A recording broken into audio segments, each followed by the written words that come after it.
talvez fôssemos novos demais para entender todas as lições ensinadas por tio Patinhas nos episódios de Pato Donald, nos quais ele ensinava sobre a importância de poupar, sobre como o dinheiro funciona, sobre fazer investimentos para que o dinheiro circule e cresça à medida que o tempo passa, além de muitos outros temas como impostos, orçamento e administração doméstica. Sim, por incrível que pareça, tudo isso era falado em um simples desenho da Disney do século passado. E hoje falarei de uma forma mais resumida sobre os tópicos principais da educação financeira abordados nesse desenho. Se já curtiu a ideia do vídeo, ajude este canal a continuar sendo gratuito, deixando seu like. E vamos logo pro conteúdo. Cara, para você ter uma ideia, esse desenho foi lançado em 1947, há quase 100 anos. E este personagem, quem viu na infância jamais esqueceu. Famoso Tio Patinhas, cheio das moedas de ouro. Para começar, Tio Patinhas sempre ensinava seus sobrinhos sobre o valor do dinheiro e a importância de poupar com disciplina. Ele falava sobre poupar frequentemente, explicando que temos que sempre deixar uma fatia da renda para pagarmos a nós mesmos. Ou seja, poupar uma parcela de tudo que a gente ganhar. Porém, ele diz em um dos episódios a seguinte frase: "Eu não sou o pato mais rico do mundo atualmente só porque fiquei poupando todo o meu dinheiro." E veja que intrigante, mesmo isso tendo sido em 1947, até hoje essa frase é bastante válida e você vai entender o porquê no decorrer desse vídeo. Bom, além de falar sobre a administração do próprio dinheiro, Tio Patinhas volta lá atrás, com a história de como o dinheiro surgiu e como as pessoas decidiram o que seria usado como moeda. Que antigamente, o escambo era predominantemente utilizado em muitas culturas ao redor do mundo. Ou seja, era comum as pessoas trocarem 1 quilo de arroz por 1 quilo de feijão, por exemplo. Como não existia moeda, era a forma de comercialização, mas com o passar dos anos, viram a necessidade da moeda, que facilitou muito a dar valor às coisas, não precisando trocar 1 quilo de arroz por uma galinha, por exemplo. Porém, mesmo sendo um grande avanço, essa fase da moeda também era complicada para armazenar e transportar o dinheiro. As pessoas, quando iam realizar as compras, tinham que andar com sacos de moeda pela rua, ocorrendo também muitos roubos pela dificuldade de locomoção com todas as moedas em sacos, sendo bastante vulnerável andar assim pelas ruas. Isso também é retratado no livro O Homem Mais Rico da Babilônia, que com os ensinamentos milenares de Arcade sobre dinheiro, ele diz para todos nós separarmos uma moeda a cada 10 que ganharmos, que na linguagem de hoje é literalmente poupar no mínimo 10% da nossa renda. E calma que você vai entender por que não devemos apenas poupar para guardar. Bom, continuando aqui, com a dificuldade de transportar moedas para cima e para baixo, veio o papel moeda, o dinheiro em notas, em cédulas, que facilitou bastante o transporte e armazenamento, principalmente pelo peso para carregar ser bem menor. Mas ainda assim as pessoas não se sentiam seguras em andar com todo o dinheiro do salário no bolso, por exemplo. E é exatamente nessa época que muitos guardavam dinheiro debaixo do colchão. Provavelmente você conhece histórias de pais ou avós que faziam isso como uma forma de guardar o dinheiro, vindo assim a criação de instituições financeiras, os bancos, como conhecemos hoje. E com isso também a criação de cheques, cartões de crédito e empréstimos bancários. Tio Patinhas ainda diz: "Quando gastar se torna tão fácil, fica difícil poupar." Justamente por conta dessas criações de linhas de crédito, que na época que o desenho foi lançado, eram novidades. E até hoje em dia, o cartão de crédito no Brasil é o principal endividador. No momento que estou gravando esse vídeo, 60% das dívidas das famílias brasileiras são de cartão de crédito. Tá, mas atualmente quase tudo já é digital. Muitos de nós nem cartões usamos, utilizando basicamente o Pix, fazendo transferências bancárias 100% online pelo celular. Ok, agora que todos deixam dinheiro no banco, o transporte do dinheiro basicamente nem existe. Está tudo digitalizado.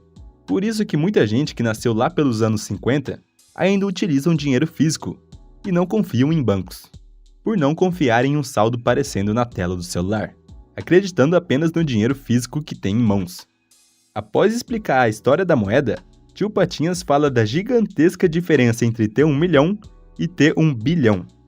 E até eu fiquei surpreso com isso. Olha só, se você ganhasse R$1 a cada segundo, ficaria milionário em cerca de 12 dias. Agora, recebendo mesmo R$1 por segundo, para ficar bilionário, demoraria simplesmente 32 anos. Só aí já vemos a estratosférica diferença de um milionário para um bilionário. Muitas vezes as pessoas costumam pensar em milionários e bilionários como algo semelhante, que tem mais ou menos o mesmo patrimônio. Porém, a diferença é gritante. Então tá, indo agora para a economia. Os sobrinhos de tio Patinhas perguntaram para ele por que o governo não imprime um monte de notas para que a população inteira se torne milionária. E tio Patinhas dá aquela famosa aula de economia explicando o efeito da inflação de uma forma muito simples, dizendo: quanto mais se imprime dinheiro, menos o dinheiro vale. Se o governo imprimisse dinheiro sem cautela nenhuma, $1 não valeria o mesmo $1 de hoje. O que realmente importa não é o que tem, e sim o que pode comprar com o que tem. Cara, eu acho fantástico como um desenho de 1947 pode explicar de forma tão simples como funciona a inflação. Quando o tio Patinhas diz que imprimir dinheiro causa inflação, pois o dinheiro valeria menos, ele diz exatamente sobre a questão do poder de compra. Aqui no Brasil mesmo, em 2010, o salário mínimo era R$ 600. Atualmente, em 2023, o salário mínimo é R$ 1.320. Só aí já vemos o poder de compra diminuindo, porque em 2010 se comprava um carro bom seminovo com cerca de R$20 mil, por exemplo. Hoje em dia, com R$20 mil, compramos no máximo um carro usado de modelo mais antigo. Por isso que ele diz que o que importa é o que podemos comprar com o que temos. Até porque não adiantaria nada todo mundo ser milionário se 1 quilo de arroz custasse R$100 mil, por exemplo. E agora, finalmente indo para a educação financeira, vemos a importância do orçamento e da disciplina financeira para uma boa administração pessoal do dinheiro. Tio Patinhas fala: digamos que seus rendimentos sejam como uma torta, com um pedaço para cada coisa que você comprar. Para isso, corte as fatias sabiamente, senão toda a torta desaparecerá antes que todos sejam servidos. Isso é orçamento. Quando recebemos nosso salário, devemos dividi-lo muito bem para pagar as contas de casa, alimentação, lazer e o principal, guardar uma fatia para você. Afinal, a torta é sua, como ele mesmo diz. Muitos livros de finanças pessoais falam da importância de sempre que recebermos nossa renda, já separarmos uma parcela para nós, para a gente poupar aquela parcela, e não para gastos. E é agora que entendemos uma das maiores lições da educação financeira: de não apenas juntar dinheiro para ficar só poupando o salário e deixar debaixo do colchão, e sim investir esta parcela que poupamos. Tio Patinhas fala uma frase muito boa sobre isso em um dos seus episódios. E foi assim que eu fiquei rico, fazendo as pequenas fatias da torta crescerem. Veja que ele diz que não ficou rico poupando, e sim poupando para investir, fazendo essa fatia poupada crescer, que hoje muitos chamam de fazer o dinheiro trabalhar. Até porque quando investimos, estamos em busca de aumentar ainda mais a quantia que já temos. Estamos abrindo mão daquele dinheiro no presente para ter mais no futuro. Como diz o próprio tio Patinhas, é importante fazer o dinheiro circular e investir de forma inteligente para garantir o crescimento financeiro. Ou seja, não devemos poupar por poupar, e sim investir, fazer o dinheiro circular. O dinheiro não pode ficar parado, ele não foi feito para ser guardado. Até porque quando só guardamos dinheiro debaixo do colchão, estamos perdendo para a inflação, que come nosso poder de compra com o passar do tempo. E você vendo isso pode estar pensando: mas quando eu deixo investido no banco, ele está lá parado. Não, muito pelo contrário.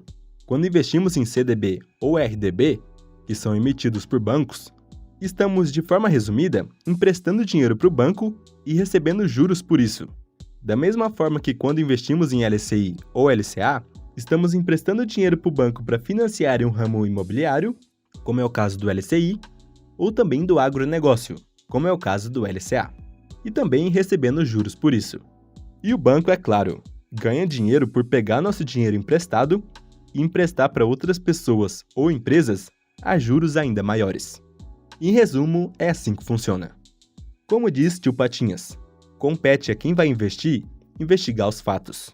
O que ele quis dizer é a gente investir sabendo o que estamos fazendo, sabendo para onde está indo o nosso dinheiro.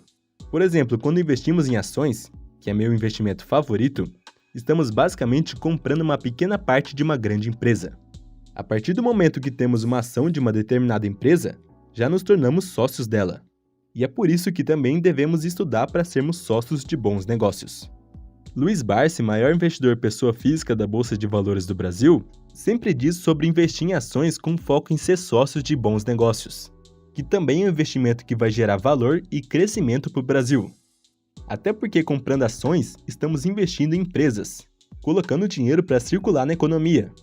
O próprio Tio Patinhas fala nessa época do desenho sobre a apresentação de resultado das empresas, muito utilizado para investimentos em ações, que geralmente acontece a cada 3 meses.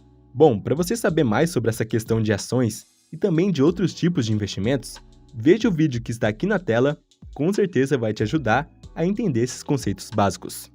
Obrigado por assistir até aqui e até o próximo!